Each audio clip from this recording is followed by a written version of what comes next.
नमस्ते। राष्ट्रिय सूचना आयोग र नेपाल टेलिभिजनको संयुक्त प्रस्तुति कार्यक्रम सूचना मेरो हकको आजको यो श्रृङ्खलामा यहाँहरूलाई हार्दिक स्वागत छ। हामी यो कार्यक्रममा सूचनाको हकको विविध पाटा, त्यसमा पनि लक्षित समुदाय अथवा वर्गले सूचना प्राप्त गर्नमा के कस्ता चुनौती छन् भन्ने विषयमा विशेष रूपमा चर्चा गर्ने गर्छौं। यसै सन्दर्भमा आज एउटा महत्त्वपूर्ण पाटोका साथ उपस्थित भएका छौं। नेपालको संविधानले यो देशलाई बहुभाषिक, बहुसांस्कृतिक मुलुकको रूपमा स्वीकार गरेको छ। अनि यदि हामीले यो कुरालाई भाषामा केन्द्रित गर्ने हो भने अहिले हाम्रो देशमा 2068 को जनगणना अनुसार यो देशमा 123वटा भाषाहरू रहेको जनाइएको छ। र हालै मात्रै भाषा आयोगले अगाडि ल्याएको तथ्याङ्कले नेपालमा थप 8वटा नयाँ भाषा पनि रहेको कुरा सार्वजनिक गरिसकेको छ। यसैबाट हाम्रो भाषिक विविधताको कुरा स्पष्ट हुन्छ। अनि नेपालको संविधानले के भन्छ भन्दाखेरि नेपाली सरकारी कामकाजको भाषा नेपाली देवनागरिक लिपिमा लेखिएको नेपाली भाषा हुनेछ भन्छ। तर फेरि अर्को धाराले के भन्छ भन्दा यदि कुनै प्रदेशमा कुनै भाषा बहुसंख्यक जनताहरूले प्रयोग गर्छन्, बोल्छन् भने त्यस्ता एक अथवा दुई भाषा नेपाली भाषा भन्दा बाहेकलाई पनि सरकारी कामकाजी भाषा बनाउन सकिन्छ भन्ने कुरा पनि अगाडि ल्याएको छ। यो अत्यन्तै महत्त्वपूर्ण सन्दर्भ हो। तर यो लिखतको कुरा हो। यदि हामीले व्यवहारमा कुरा गर्ने हो भने यसमा के छ त, यो एउटा ठुलो प्रश्नको घेरामा रहेको छ। किनभने सरकारले जुन पनि कुरा अगाडि ल्याउँछ त्यो नागरिकको जीवन परिवर्तनसँग जोडिएको हुन्छ। त्यसैले जनताले सूचना पाउनै पर्छ भन्ने मूल मर्मका आधारमा संविधानले सूचनाको हकको पनि व्यवस्था गर्यो भने त्यहीँनिर यो भाषालाई पनि सबैको अधिकारको दायराभित्र ल्याएको छ।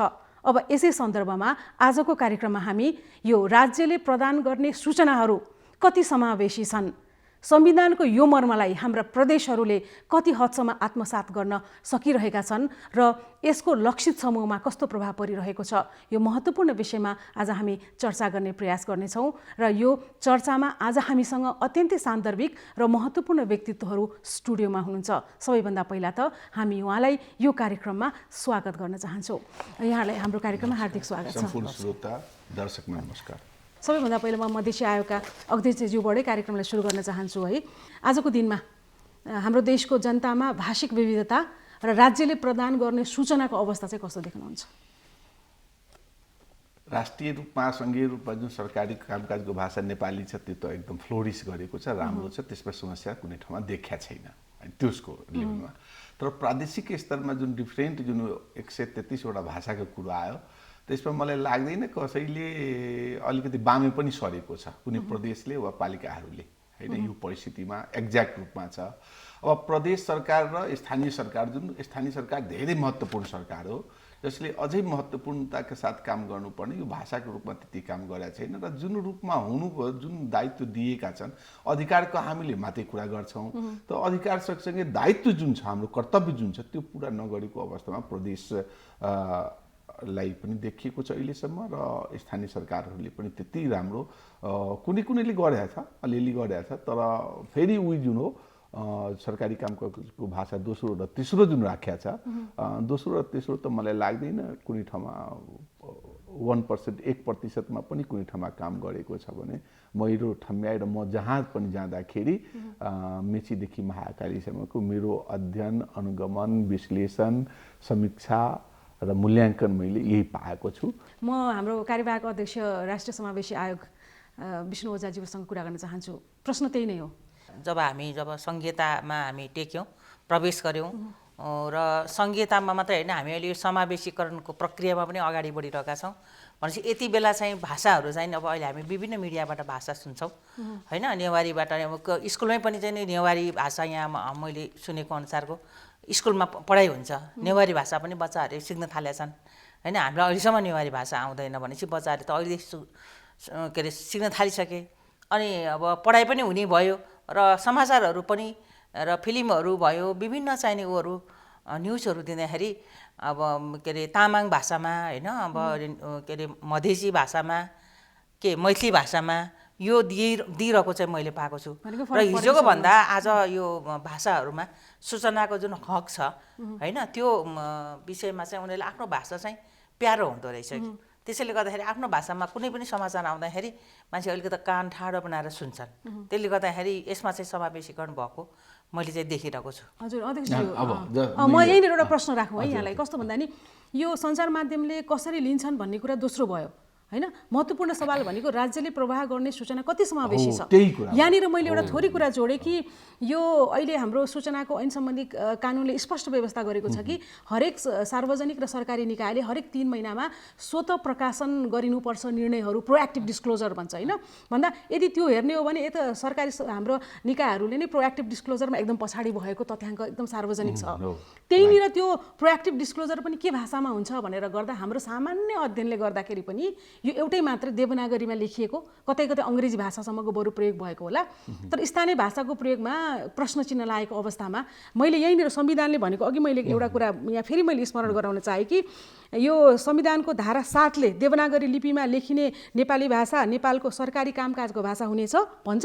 त्यहीँनिर 2 ले के भन्छ भन्दाखेरि नेपाली भाषाका अतिरिक्त प्रत्येक देशले आफ्नो देशभित्र बहुसङ्ख्यक जनताले बोल्ने 1 वा 2 वटा राष्ट्रभाषालाई प्रदेशको कानुन बमोजिम प्रदेशको सरकारी कामकाजको भाषा बनाइनेछ भन्छ कि भन्दाखेरि अब तपाईँ त एउटा भनौँ न यो कुरा थोरै व्यावहारिक विश्लेषण गरौँ। यही कुरा मैले भनेको छु। हामीले एउटा विचार के गर्नुपर्छ भने छुट्याउनु पर्छ के भनेको राज्यले र गैर राज्यले हैन। अब राज्यले जुन हामीले हिट गर्नु पर्यो, ह्यामरिङ गर्नु पर्ने कहाँ त राज्यले, चाहे त्यो नेपाल सरकार भनेको सङ्घीय सरकार, प्रदेश सरकार र स्थानीय सरकार। हामीले त्यहाँ हेर्नुपर्ने सङ्घीय सरकारले जुन काम गरेको छ त्यो स्थानीय सरकार, प्रदेश सरकार र स्थानीय सरकारले त्यसलाई आफ्नो जुन तरिका छ, जस्तै प्रदेश 2 मा बहुसङ्ख्यक 45% मैथिली भाषा बोलिन्छ, तर राज्यले गरेको छ मैथिली भाषा छैन। प्रदेशले के गर्यो त अहिले गरेको छैन नि त। चाहे प्रदेश 1 हो, चाहे प्रदेश 2 हो, चाहे प्रदेश 3, मलाई लाग्दैन कुनै कसैले यो जुन पहिलो जुन अप्सन छ आर्टिकलको त्यसको 7 को 1 को 7(1) को त्यसपछि दोस्रोमा कसैले झरेको छैन। त हाम्रो हिट भनेको हाम्रो कन्सर्न कहाँ आउनु पर्यो भने त्यहाँ आउनु पर्यो। म जहाँबाट बढी कन्सर्न छु प्रदेश 2 बाट अहिलेसम्म हेर्नु भएको छ कि मैथिलीमा वा भोजपुरीमा दोस्रो भाषा मैथिली हो, तेस्रो भाषा त्यहाँको भोजपुरी हो हैन।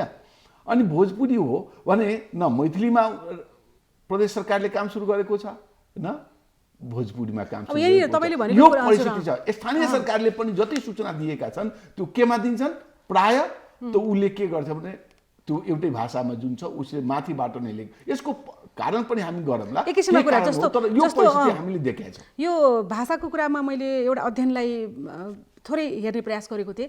त्यसमा यहाँले भनेको जस्तै गरिकन कुन प्रदेशमा कुन भाषाको चाहिँ सबभन्दा बढी बाहुल्यता छ भन्ने कुरा गर्दै गर्दाखेरि प्रदेश 1 देखि हामी सुदूरपश्चिम प्रदेशसम्म हेर्दाखेरि 2टामा चाहिँ अलि बढी आँखा लाग्छ। किन भन्दा यहाँले भनिहाल्नु भयो प्रदेश नम्बर 2 मा अधिकांशले 45%ले मैथिली भाषा हैन, त्यसपछि गएर 18%ले भोजपुरी, 14%ले यो बज्जिका भाषा त्यस्तो छ भने यदि हामीले सुदूरपश्चिम प्रदेशमा हेर्ने भने 30%ले चाहिँ डोटाली भाषा प्रयोग गर्दो रहेछन् भने अरू प्रदेशमा हामीले हेर्दै गर्दाखेरि बरु प्रतिशत थोरै भए पनि नेपाली देवनागरीसँग सम्बन्धित भाषा नै बढी बोलिदो रहेछ। तर यसको अर्थ फेरि हामीले हरेक ठाउँमा हेर्ने हो भने 40% को हाराहारीमा चाहिँ अर्को भाषा नेपाली भाषा भन्दा अर्को भाषा बोल्ने मानिसहरू नै हुनुहुन्छ भने अब यो ग्राफ यदि हामीले हेर्ने हो भने पनि र यदि 2 नम्बर प्रदेशलाई मात्रै फोकस गर्ने हो भने पनि तपाईहरुको जिम्मेवारी त आउँछ नि यहाँनिर आउँछ।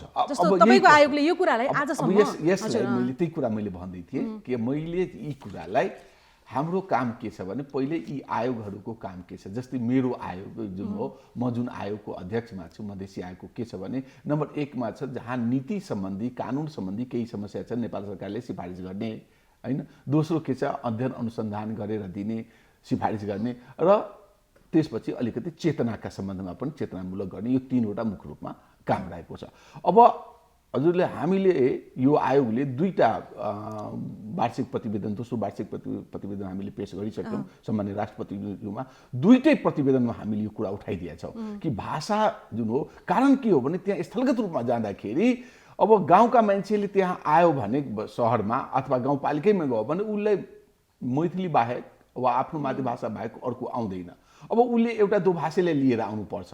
यो परिस्थिति त्यहाँको छ। यहाँ हामीले जुन सूचना प्रसारण गर्छौं यहाँबाट सम्प्रेषण गर्छौं त्यो बुझ्दैन तपाईँहरूको 3वटा कामको सन्दर्भ एउटा चेतना भन्नुभयो नि त। चेतना। यो चेतना अन्तर्गत प्रदेश सरकारलाई स्थानीय तहलाई कतिको झकझकाउने काम हुन्छ त्यो पनि त चेतनामै पर्यो। अब यसै वर्षको कुरा म गत वर्षको कुरा छोड्दै विगत वर्षको यो वर्षमा प्रदेश 1 मा गएर प्रदेश 2 मा र बागमती प्रदेशमा गएर मैले यो काम गरेर आइसकेँ। यो वर्षको यो दोस्रो वार्षिक प्रतिवेदनमा यो गरेर र स्थानीय सरकारहरूसँग बसेर कुरा गरेर आएँ कि तपाईँहरूले अब उनीहरूले के भन्छ भने मैथिलीमा लेख्दाखेरि मैथिली बोल्न त आउँछ, बोली त आउँछ, तर साहित्य आउँदैन, लेख्न आउँदैन। अब समस्या त यो छ।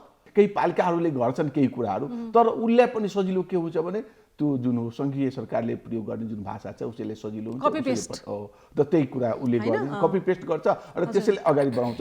किनभने त्यहाँका डोम दुसाद हलकोट मुसहर चमार जो राज्यका एकदम वञ्चितीकरणमा छन् त्यसको पहुँच भनेको त्यहाँ पालिकासम्म पनि छैन, जिल्लाको त कुरै छोडिदियो, त्यहाँ जुन हो त्यो अवस्थामा रहेको छ। अब तपाईँको के छ, चेतना छैन, त्यसपछि रूपान्तरण छैन, सशक्तिकरण छैन भने पहुँच कहाँबाट हुन्छ? यो समस्या एक्ज्याक्ट समस्या त्यो क्षेत्रका छ। हामीले समस्या हड्डीमा छ, हाडमा, अनि माथिबाट हामी छालामा मलम लगाएका छौँ, अनि समस्या समाधान कहाँ हुन्छ त? एकदमै महत्त्वपूर्ण कुरा उहाँले उठाउनु भयो होइन। जस्तो अब यो 62-63 पछिको आन्दोलनपछि हामीले यति ठुलो परिवर्तन गरेको भनेको त कसको निम्ति भन्दा ती पछाडि पारिएका जो वञ्चितीकरणमा परेका छन्, जो अल्पसङ्ख्यक छन्, तिनलाई उत्थान गर्नको निम्ति राज्यले पुनर्संरचनाको मुद्दा ल्याएको हो नि, जुरुक्कै उचालेको हो नि राज्यलाई। तर अहिले आएर के व्यवस्थाहरू भएका पनि छन्, हामी संविधानदेखि हेर्ने हो भने नभएका होइनन्। तर फेरि पनि उहाँले भने जस्तै गरिकन समस्या कहाँनिर भयो भन्दाखेरि जुन वर्गको निम्ति हामीले ती कार्यक्रम, नीति, योजना, कानुनको तर्जुमा गऱ्यौँ नि, त्यो लक्षित समूहसम्म पुग्ने हाम्रो बाटो नै हामीले हराएको जस्तो भइरहेछ कि, जसमा यो सूचनाको कुरा चाहिँ महत्त्वपूर्ण हुन्छ होइन। जस्तो तपाईँले लामो समयदेखि महिला अधिकारको क्षेत्रमा पनि कार्यरत व्यक्तित्व हो, हामीलाई थाहा छ त्यो कुरा होइन। भन्दाखेरि अब नेपाली महिलाकै विविधतालाई यदि हामीले ध्यानमा राखेर बोल्ने हो भने यो सूचनाको प्रवाहलाई तपाईँले कतिको सन्तोष गर्ने ठाउँ देख्नुहुन्छ अथवा चुनौती चाहिँ कहाँनिर देख्नुहुन्छ? सूचनाको चाहिँ अब कमसेकम भन्यो मैले, म अस्ति पनि 2 नम्बर प्रदेशको यो मुसहर बस्तीमा 10 गजामा गएर आएँ होइन। अब कस्तो हुन्छ भनेदेखि त्यहीँबाट जितेका सांसदहरू पनि त्यो ठाउँमा नपुग्नु भएको रहेछ होइन। भनेपछि अब उहाँहरूको पहुँच कहाँ छ त भन्ने कुरा पनि देखिन्छ। प्रदेश स्थानीय वडा छ नि त, त्यहाँ सांसदज्यूहरूको त कुरा छोडिदिनु, हामीले त्यो वडा अध्यक्षले बोलाउँदा पनि त्यहाँ वडा अध्यक्षको टाइम भएन त्यहाँनिर आउने 10 गजामा आउने होइन। भनेपछि उहाँहरूको पहुँच त छँदै छैन। उहाँहरूको चाहिँ नि अब जसलाई बिहान खायो, बिहान दिनभरि काम गरेर बेलुका खानुपर्छ, आज काम गरेर भोलि खानुपर्छ, अनि काम गरेन भनेदेखि खान पाइँदैन भनेपछि उहाँलाई सूचनासँग मतलब पनि छैन कि, सूचनासँग मतलब पनि छैन। अनि म यही महिना म उता के अरे इलाम गएँ, चिया श्रमिकहरूसँग हामी आएको टिमै गएको थियौँ, हामी छलफल गऱ्यौँ चिया श्रमिकहरूसँग। उहाँ वाक्क दिक्क हुनुभयो। अनि उहाँले चाहिँ अब सूचनाको हक उहाँलाई थाहा रहेछ होइन। के अरे श्रमिकहरूको चाहिँ नि यो श्रमिक ऐन जुन छ नि, ऐनको बारेमा उहाँलाई थाहा रहेछ। त्यो ऐनमा भएका अधिकारहरू खोज्नका निम्ति उहाँहरू धेरै त्यो स्थानीय तहदेखि लिएर धेरै ठाउँमा उहाँहरू धाउनु भएछ, धेरै पटक जानुभएछ। र कसैलाई केही बोल्यो भनेदेखि म त आफ्नो कुराहरू चाहिँ भन्यो भनेदेखि ठ्याक्कै त्यो कारखाना मालिकले भनौँ न, अब त्यहाँ चाहिँ त्यो त लिजमा लिएको रहेछ होइन। अनि त्यो के अरे पत्र थमाइहाल्ने के भन्छ अब स्पष्टीकरण अब नसिए त अब के हो होइन। अनि त्यो उहाँहरू चाहिँ डराउनु भयो कि, हामीसँग बोल्न पनि डराउनु भयो कि। हामीलाई थाहा छ एकजना के अरे त्यो श्रमिक महिला लिडर रहेछन् कि, अनि यति राम्रो, म त एकदम सुने भएँ, म हेरेको भएँ। अब यस्तो खालको जसलाई थाहा छ, जो बोल्छ श्रमिकको हक यो मैले यो पाउनुपर्छ, मेरो न्यूनतम पारिश्रमिक यति छ, मैले यति पाउनुपर्छ भनेर उहाँलाई थाहा छ। तर बोल्ने बित्तिकै उहाँलाई चाहिँ त्यो सब हुन्छ। तर थाहा पाउनुले पनि त्यो सशक्तिकरण त दियो नि उहाँलाई। सशक्तिकरण त उहाँहरू यति सशक्तिकरण हुनुहुन्छ नि, सशक्त हुनुहुन्छ नि। मैले सोधेँ तपाईँलाई के हिंसा, म यो 16 दिने अभियानकै बेलामा पुगेको थिएँ, तपाईँलाई कुनै हिंसा त्यस्तो हुन्छ यो उसमा भनेर भन्दाखेरि यहाँ त आयो भनेदेखि त हामी त्यसैलाई ठिक पारिहाल्छौँ। कसैले पनि हामीलाई यो मतलब चिया गार्डनभित्र चाहिँ हामीलाई कसैले पनि हिंसा, यौनजन्य हिंसा हामीलाई गर्न सक्दैन, किनभने हामीलाई थाहा छ हामी लड्न सक्छौँ। तर घरमा चाहिँ हामीलाई छ भन्नुभयो कि उहाँले।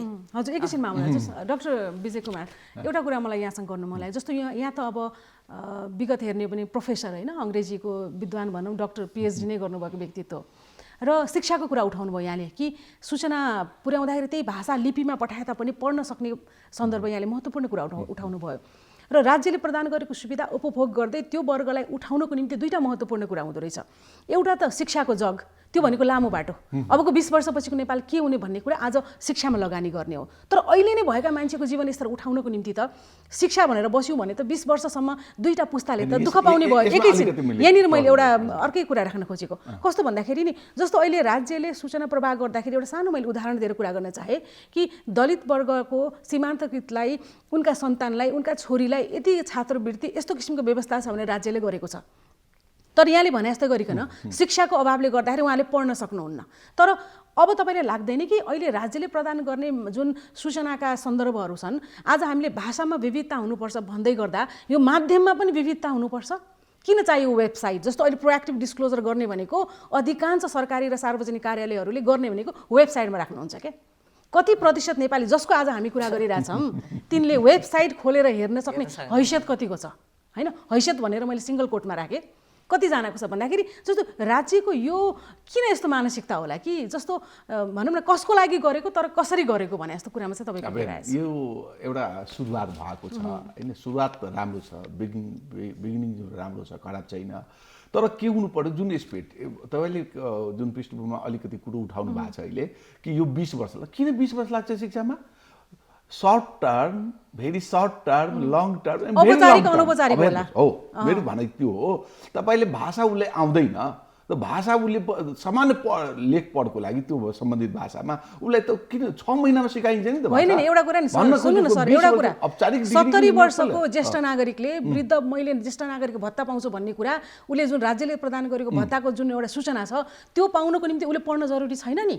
राज्यले उसलाई कुन माध्यमबाट उसले बुझ्छ, कुन माध्यमबाट बुझ्छ त्यसरी सूचना प्रवाह गर्नु पर्यो नि। नम्बर 1 मैले के भने शिक्षालाई पनि हामी यति जुन हो हाउगुजी अथवा धेरै यो लामो समय लाग्छ होइन, हामीले कस्तो शिक्षा दिन्छ? औपचारिक, अनौपचारिक, अर्ध औपचारिक। त्यसमा शिक्षाको प्रणालीमा पनि पुनर्विचार गर्नु दिनु पर्यो र तत्कालै चाहिँ ट्रेनिङको रूपमा उनीहरूले त्यो वर्गलाई त्यो पनि एउटा पक्ष हो। तर जहाँ हामीले अपाङ्गता भएका, दृष्टिविहीनको कुरा गरौँ होइन, फिजिकली मेन्टली सबै कुरा आयो, जस्तो मानसिक रूपले अस्वस्थ भएका व्यक्तिहरूको कुरा गरौँ, पढ्नु ट्रेनिङ जरुरी छैन नि? राज्यले तिनलाई संरक्षण दिनको निम्ति त उचित रूपमा एउटा माध्यम त प्रयोग गर्नुपर्छ। माध्यम एउटा त यसमा के रहेछ भने मैले के भन्न खोजेँ त्यो पहिला के चाहिँ विल पावर हुनु पर्यो।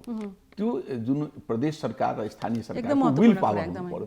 मलाई काम गर्ने इच्छा छ, त्यसमा के छ भने भिजन र मिसन दुइटै हुनु पर्यो। यदि हामीलाई भिजन छैन, मिसन छैन भने हामी जान्ने कहाँ हो? त्यो भिजन लेस र मिसन लेस छ। किनभने यो हाम्रा जुन पदाधिकारीहरू जुन अथवा जननिर्वाचितहरू आएका छन् तिनीहरूमा के छ भने क्यापेसिटी बिल्डिङ त अब कस्तो अवस्थामा छन्, अब त्यो भन्नै नमिल्ने अवस्थामा छ। त यो अवस्थामा उसले त सोच्नै सकेका छैन कि हो मैले यो गर्नुपर्छ, यो राज्यको पहुँच दिनुपर्छ, यसमा सूचनाको अधिकार दिनुपर्छ भनेको छैन। उहाँहरूलाई पहिला सशक्त गर्नुपर्ने पहिला त यहाँ आवश्यकता छ हामीले जनप्रतिनिधिले नै क्यापेसिटी बिल्डिङ दिनको लागि। मैले सुरुमै भने कि एउटा चेतना पछि दोस्रोमा के छ रूपान्तरण पछि सशक्तिकरण पछि चाहिँ पहुँच हुन्छ। यसको स्टेपिङ हो। जबसम्म प्रब्लमले हामी आइडेन्टिफाई गर्दैनौँ भने त हाम्रा रिसर्चका अथवा इम्प्लिमेन्टेसनका पार्ट त राम्रो हुँदैन नि त। डोटीमा मैले जाँदाखेरि डडेलधुरा जाँदाखेरि अनि त्यसपछि त्यहाँ चाहिँ दार्चुला जाँदाखेरि पनि मैले यो कुरा त्यहाँ डोटेली भाषा बोल्दो रहेछ, स्थानीय भाषा, अनि एउटै भाषामा चाहिँ हुँदो रहेछ। यो परिस्थिति भनेको आएको छ। त्यसकारणले प्रदेश सरकार र स्थानीय सरकार जुन राज्य र स्थानीय सरकारमा त कार्यपालिका, व्यवस्थापिका र न्यायपालिका तिनवटै अधिकार छ नि त, हेर्नु त एकदमै होइन। त्यो त्यति महत्त्वपूर्ण सरकारले तर भयो के भने त्यो काम जुन हो, ड्राइभिङ गर्ने जुन हो, फोर्स जुन हुनु पर्यो, विल पावर जुन हुनु पर्यो, जुन पर्सन एन्ड पर्सनालिटी जुन हुनु पर्यो, त्यसमा कमी देखियो। लगभग कार्यक्रमको अन्तिमतिर गइसकेका छौँ। हुन त आज हामीले यस्तो मुद्दाको उठान गऱ्यौँ जुन विषय महत्त्वपूर्ण छ, चर्चामा आएको छैन, तर यो देशको समृद्धि, विकास, विभेदको अन्त्य, हिंसाको अन्त्यको निम्ति अत्यन्तै जरुरी छ कि हामीले भनौँ न प्रवाह गर्ने सूचनाहरू समावेशी हुनु पर्यो, सबैले पाउनु पर्यो, लक्षित समूहले पाउनु पर्यो भन्ने कुरा। अब म समावेशी आयोगका कार्यवाहक अध्यक्षज्यूबाट थोरै सुझाव चाहे। कस्तो भन्दाखेरि उहाँले भन्नुभयो कि समस्याको पहिचान गरेर मात्रै समाधान खोज्यौँ भने राम्रो होला है, होइन भने त बेकारको लगानी हुन्छ सबै चिजको भन्ने कुरा गर्दै गर्दा राज्यले यत्रो प्रदेशको संरचना, स्थानीय तहको संरचना खडा गरिदिएको छ भन्दाखेरि अब सबैले आफ्नो ठाउँको समस्याको पहिचान गर्ने हो नि, आफ्नो किसिमले समाधान खोज्ने हो नि भन्दै गर्दा एउटा राम्रो इन्फ्रास्ट्रक्चर खडा भइसकेको छ। त्यो अहिले पनि एउटा किसिमले भौतिक नै छ, त्यसमा मानसिक कुरा चाहिँ हुन सकेको छैन भन्ने कन्टेक्स्टमा तपाईँ के सुझाव दिन चाहनुहुन्छ? यो विशेष गरी यो भाषिक बहुलता र यो सूचनाको हक र यसमा पनि विविधता हुनुपर्छ भन्ने सन्दर्भमा। अब यसमा यस्तो छ कि अब संविधानले चाहिँ सबैलाई त्यो अधिकार चाहिँ दियो। भाषामा जुन एउटा चाहिँ नि उसले चाहिँ संविधानले चाहिँ सबैलाई जुन अधिकार दियो, जस्तो मैथिली चाहिँ नि के अरे 2 नम्बर प्रदेशमा चाहिँ 45% बोल्छ भनेपछि अब त्यो 2 नम्बर प्रदेश सरकारले हो नि निर्णय गर्ने त, के सङ्घीय सरकारले गर्ने होइन नि त। हामी कुन भाषा चाहिँ हाम्रो चलन चल्तीको प्रदेशको भाषा चाहिँ बनाउने, कुन भाषा बनाउने भने त सङ्घीय सरकारले गर्ने होइन, स्थानीय सरकारले गर्ने, त्यो प्रदेशको सरकारले गर्ने हो। किनभने अब त्यो अझ म्याचुर नभइसकेको हुनाले गर्दाखेरि होला अहिलेसम्म पनि त्यो निर्णय गर्न त सक्नु भएको छैन, अधिकार त दियो, उहाँहरूको ध्यानै त्यतातिर गएको छैन, अझ पनि गएको छैन। अब स्थानीय तहको कुरा गर्ने हो भने त्यस्तो स्थानीय तहले चाहिँ हामी यो भाषा चलाउँछौँ भनेर गरेको भने मेरो चाहिँ जानकारीमा अहिले पनि छैन। जस्तो समावेशी आयोगलाई नेतृत्व गर्नुहुन्छ होइन, त्यो नाताले अब आज हामीले उठान गरेको विषय त एकदम समावेशितासँग एकदम दरो गरी जोडिएको विषय हो भन्दै गर्दाखेरि हाम्रो कार्यक्षेत्र यो हो यो होइन भन्नुभन्दा पनि एउटा कतैबाट केही बाटो निकालेर सूचनाको हकलाई समावेशिताको सन्दर्भमा पनि दरो गरिकन हेर्नुपर्छ, यो तपाईँहरूको कर्तव्य हो भनेर, अथवा तपाईँहरूको यो भनौँ न जिम्मेवारी हो भने जस्तो कुरा, अथवा चेतना फैलाउने कुरा हुन्छ कि यो सन्दर्भमा केही काम गर्ने योजना बनाउनु पर्छ जस्तो लाग्छ कि लाग्दैन यहाँलाई? केही बोल्नुपर्छ, केही गर्नुपर्छ जस्तो मलाई त्यो लागेको छ होइन। तर हाम्रो चाहिँ के छ भने अध्ययन गर्ने, अनुसन्धान गर्ने होइन, र त्यसका आधारमा चाहिँ नीतिगत रूपमा सुधार गर्नुपर्ने यो पनि एउटा महत्त्वपूर्ण अध्ययनको विषय हुन सक्छ। यो अध्ययनको विषय यो पनि हुन सक्छ, फरक पार्छ यो विषयले। यो चाहिँ अहिले आँखा खुलेको छ कि अध्ययनको विषय यो पनि हुनसक्छ। किनभने हाम्रो देश चाहिँ वर्षदेखि चाहिँ यो एकात्मक प्रतिसत्तात्मक शासन व्यवस्थामा चाहिँ यो सञ्चालन भयो। सूचनाको हक त सबैभन्दा महत्त्वपूर्ण भयो। जे गर्दा पनि सबभन्दा पहिला त सूचनै चाहियो होइन, त्यसलाई समावेशीकरण गर्ने, त्यो ठाउँसम्म सूचना पुर्याउनुपर्छ राज्यले। हामीले यो सूचनाको हकमा कहाँनिर चाहिँ त्यो संशोधन गर्न सकिन्छ त्यो चाहिँ हामी राष्ट्रिय समावेशी आयोगको तर्फबाट यो समावेशिताकै कुरामा चाहिँ अब हामी यो सूचनाको हकलाई समावेशीकरण गर्ने र त्यो तल्लो वर्गसम्म, त्यो तल्लो तहसम्म, मुसहरसम्म, मतलब त्यहाँनिर अब अति सीमान्तकै समुदायसम्म त्यहाँ पुग्नुपर्छ र त्यो पुर्याउनको निम्ति हाम्रो ध्यान आकर्षण भएको छ होइन। हामी आउने दिनहरूमा त्यसमा छलफल गर्छौँ र के सकिन्छ त्यो गर्न तयार छौँ। हजुर, अन्तिममा म यतातिर फर्केँ के भन्दाखेरि अब एउटा फरक संरचनामा देशलाई अगाडि बढाउनुको निम्ति हामी एउटा यात्राको सुरुवात हामीले गरिसकेका छौँ र यहीँनिर लोकतन्त्रको प्राणवायु भनौँ कि अब विकासको निम्ति अपरिहार्य तत्त्व भनेको सूचनाको हक। जबसम्म हामीले त्यो सूचना प्रवाह गर्न सक्दैनौँ, कुनै पनि कुरा त्यही नै रहने हो, त्यसको कुनै पनि अर्थ छैन भने जस्तो कुरा छ। र आज हामीले त्यसमा अर्को महत्त्वपूर्ण सन्दर्भ जोड्यौँ कि यो चाहिँ भाषिक विविधतालाई ध्यानमा दिएनौँ भने एक प्रकारको सूचना प्रवाहले मात्रै हुँदैन है, प्रविधिको विविधतालाई पनि ध्यानमा दिनु पर्यो, माध्यमको विविधतालाई पनि ध्यानमा दिनु पर्यो भन्दै हामीले अहिले जुन सङ्घीय प्रादेशिक संरचनामा हामी गइसकेका छौँ त्यसको महत्त्व पनि हामीले जोड्ने प्रयास गऱ्यौँ। र अन्तिममा जाँदै गर्दा पक्कै पनि शिक्षा अनिवार्य छ, हामीले चेतना फैलाउनु पर्छ, सबै कुरा एकदम त्यो कुरामा समर्थन गर्दै। जस्तो अहिले जुन पदाधिकारीहरूले चाहिँ जिम्मेवारी लिएर बस्नु भएको छ नि, उहाँहरूलाई मात्र 1, 2, 3 गरेर तपाईँले के सुझाव दिन सक्नुहुन्छ कि ध्यानाकर्षणको विषय हामी आज ध्यानाकर्षणमै छौँ? चाहे सङ्घीय सरकारका, चाहे प्रदेश सरकारका अथवा स्थानीय सरकारका, उहाँहरूले के बुझ्नु पर्यो भने यदि हामी क्षमतावान छैन भने अरूसँग माग्नु पर्यो, अरूसँग सहयोग लिनु पर्यो। लिने र दिने भनेको हुनुपर्छ भनेको जसलाई हामी क्यापेसिटी बिल्डिङ भन्छौँ होइन। यो 2मा तेस्रोमा के छ भने कामहरू भएका छन् कि छैनन् भने विनियोजित र बजेटको त्यसको लागि अनुगमन, समीक्षा र मूल्याङ्कन हुनु पर्यो। प्रत्येक प्रदेशले जुन हो पहिलो र बाहेक दोस्रो र तेस्रोको तुरन्त जुन हो त्यो लागू गर्नु पर्यो। कुनै प्रदेशले एउटाले गरिदिएको भए त अरू प्रदेशले त प्रेसर हुन्थ्यो नि त, कुनै प्रदेशले गर्न सकेन अहिलेसम्म। अहिले 2 नम्बर प्रदेश र सुदूरपश्चिमले त सुरु गरिहाल्नु पर्यो, त्यहाँको त पहिलो भाषा नै नेपाली छैन। त्यस पछाडि जुन अहिले जुन भन्यो नि त राज्यबाट संरक्षण हो, भाषाको विकास कसरी हुन्छ भने राज्यबाट संरक्षण हुनुपर्छ होइन। मैथिली 7औं 8औं शताब्दीको भाषा हो, कहाँ न कहाँ गएको नि त। सूचनाको हकलाई स्थानीय भाषा भन्नाले त भाषा संरक्षणमा पनि भाषाको संरक्षण गर्नु पर्यो, भाषाको संरक्षण गर्नु पर्यो। डिफ्रेन्ट भाषा छन्, जतिवटा भाषा छ त्यसलाई आफ्नो गच्छ अनुसार भनेको संरक्षणतिर जानु पर्यो। प्रमोसन, प्रोटेक्सन र इम्पावरमेन्ट, यो 3वटै संरक्षण सम्बन्ध र सशक्तिकरण तीनवटै कामको लागि अगाडि बढ्नुपर्छ यो सरकारहरूले। राज्य संवेदनशील हुनुको विकल्प छैन। 100मा 100%। अब सरकार भन्नेको मान्छेले पहिले जस्तो मात्र के भन्छन् भने सङ्घीय सरकार अहिलेको अवस्थामा यो राइट टु इन्फर्मेसनको लागि सबभन्दा महत्त्वपूर्ण प्रदेश सरकार र स्थानीय सरकार छ। त्यसकारण यो दुईटा सरकार चाहिँ बढी जिम्मेवार हुनुपर्छ र जिम्मेवार तपाईँ हामी सबै मिलेर बनाउनु पनि पर्छ। यदि नबनाइकन हामीले सुरुवात गर्यौँ आज। हजुर, नेपाल टेलिभिजनको स्टुडियोसम्म आइदिनु भयो मधेसी आयोगका अध्यक्षज्यू, त्यसै गरिकन राष्ट्रिय समावेशी आयोगका कार्यवाहक अध्यक्षज्यू, यहाँहरू दुईटैलाई यो समय र विचारको निम्ति हामी धेरै धेरै धन्यवाद दिन चाहन्छौँ। दर्शकमा पुनः नमस्कार र प्रणाम। आजको यो कार्यक्रममा हामीले सूचनाको हक र त्यसमा हाम्रो देशमा रहेको भाषिक विविधताको सन्दर्भलाई जोडेर अत्यन्तै महत्त्वपूर्ण चर्चा गऱ्यौँ। यो देशमा 123वटा भाषा त छन्, त्यसमा अझै 8वटा भाषा थपिएका सन्दर्भमा अब हामीले कसरी फरक गरी जाने भन्ने विषय र त्यसमा पनि संविधानले हामीलाई यो अधिकार दिइसकेको र प्रदेश सरकार र स्थानीय तह त अझ बढी जिम्मेवार हुनुपर्छ भन्ने कुरामा आज हाम्रो एकमत रह्यो। साँच्चै सूचनाको हकलाई त्यति बेलासम्म हामी प्रभावकारी अथवा देशको समृद्धिमा जोड्न सक्दैनौँ जबसम्म लक्षित समूहलाई उनले बुझ्ने भाषामा र बुझ्ने माध्यमबाट सूचनाको प्रवाह गर्दैनौँ। यो महत्त्वपूर्ण विषयमा आज हामीले ध्यान आकर्षणको प्रयास गऱ्यौँ। हस्त आजलाई हाम्रो कार्यक्रम यति नै। आगामी अर्को कार्यक्रममा हामी फेरि पनि भेट्नेछौँ। त्यतिन्जेल यहाँहरू नेपाल टेलिभिजन हेर्दै रहनुहोला। हस्त, नमस्ते।